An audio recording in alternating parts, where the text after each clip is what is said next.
Welcome, my name's Lee Gerrard-Barlow and I'm here today on this wonderful spring day with Master Mantak Chia, who's very graciously chosen to visit us here in Glastonbury, in the town of Glastonbury, where he's been undergoing a week-long course in his own practices and techniques in Taoist practice. And so thank you very much, Master Chia, for being here with me and being with us on this interview, and for being here all week and dispensing your wonderful practices to the public. I want to talk to Master Chia, ask him a few important questions regarding the Taoist practice, but also here we are in this particular landscape, which was deliberately chosen because of certain associations that this landscape has for the setting of this course. So in ancient Chinese philosophy and practice, there was certain geomantic practices which involve such concepts as spirit lines and involve such concepts as dragon paths. What role do such things have in Taoist practice, if any? Yeah, the Taoism, all the practice talking about dragon and tiger. All right. One is yin, one is yang. But depending on the dragon in the sky is more yang, or the dragon in the sea is yin, and if the tiger usually on the land, so we call they are yang. Okay, and if tiger in the water, that means there is something, the energy changes there. Right. So they actually this is only a symbolic that they're talking about. But the real practice is internal work of the practice. Yeah. Right, yes. So obviously your own work is very focused on the internal work and awakening of certain energies which exist within each human body. Yes. Yes, of course. But is there any way where external forces or external energies connect somehow with that in the practice? Yes, because external place, like a Tao master, they always like to be, they are very good in Germancy. So when they want to practice in a mountain or in a cave, they always want to check there is disturbancy in the energy line, disturbancy in the place that they can access energy, because they need to access certain energy to do the practice. Okay, thank you. Obviously, we're talking here about internal work and also external work. Yes. So in the Chinese systems, once again, we have the concepts of the Nei-dan and the Wei-dan. Yes. So my question was, what parts can external alchemy play? Can it be used within a path in conjunction with the internal alchemy? Yeah, because all the Qigong is moving outside. Yes. But so generally, all the teaching Qigong mostly is just external, and because it's like an exercise. Okay, but to go talking about internal Nei-dan part is more difficult.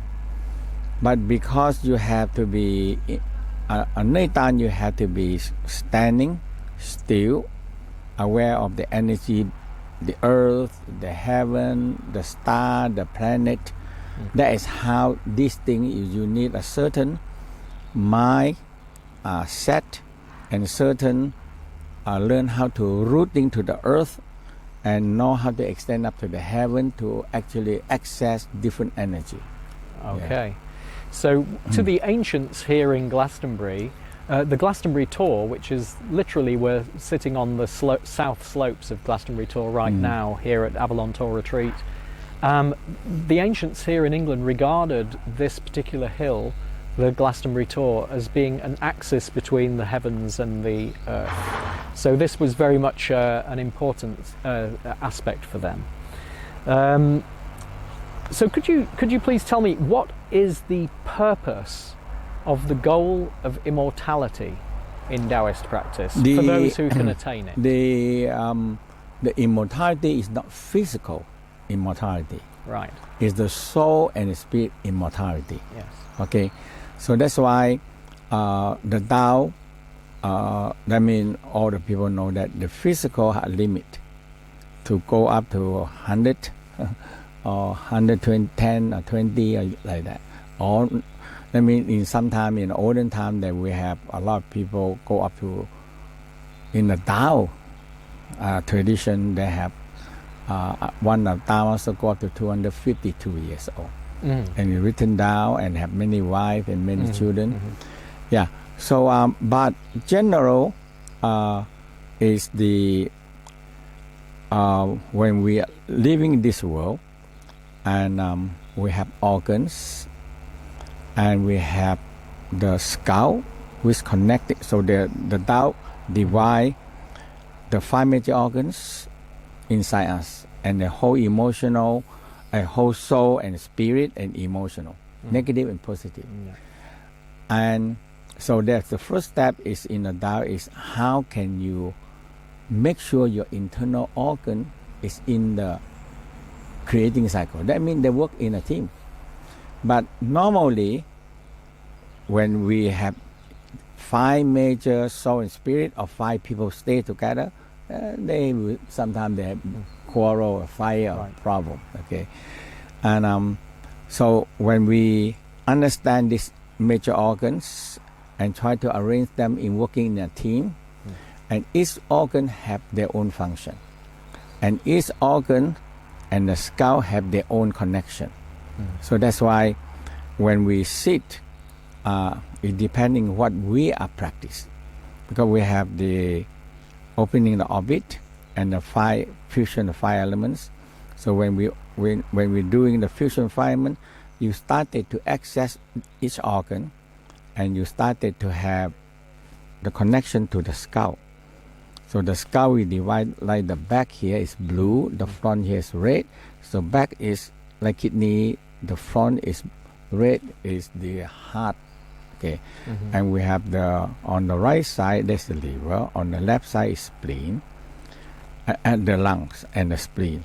So that is how we make the antenna first. Right. Because we need to receive energy. So for that we discover we make connection to different planet, and so that basically we use 5 planets: Sun, Moon, and Big Dipper. And the pole star, and they talking about a yin star, but they don't. And now we know that is the Vega. Vega, right? Vega. Okay, and this brings a new element into Taoist practice. Yes, and because this is the feminine element, right? Because that is they're talking about that the pole star, a young star, male star, controlling us 5,000 years. 5,000 years. Yeah. And now it's finished. And now that's finished. Yeah, that means in 2012, the era changed and the Vega come in. So that means woman more in control.